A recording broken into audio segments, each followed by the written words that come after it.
kuti majarajaros the March 31 protest lieutenant panguva inoi uya panapa achiuchidza vanhu pamusoro pabhomsho Geza achitaura mashoko achiti yes people ngona kuona bhomsho Geza anyara panguva inoi but anouya achivapa assurance yekuti aiwa just wait and see. The March 31 protests, they were just a process.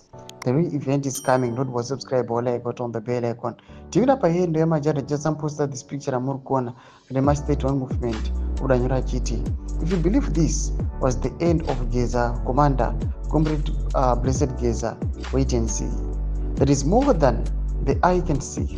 Let them bask in the glow of corruption and extravagance. Vachifunga kuti zvapera. March 31 wasn't going to be an event anyway, but a process. March 31 Lieutenant Majara Jaros, Domas Komdanyo Panapa, and Majara Jaros achiti aiwa, panapa kuchinzwa Bhomsho Geza akanyara kudai so, muchiona vakomana maministers, panguva inoye vachireceiva, vachitora maclaims eland, vachipuwa mari and the likes. Panapa Majara Jaros, the Lieutenant of March 31, anouya achiudza ma-citizens kuti aiwa, maybe just wait and see.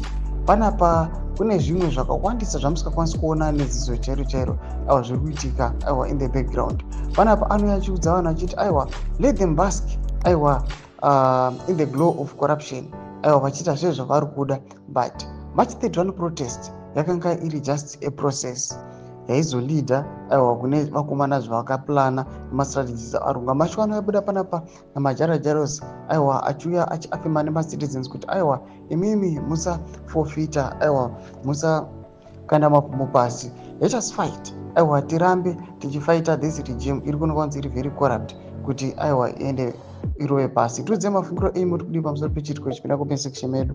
Udze mafungiro enyu, subscribe or like, chat on the bell icon.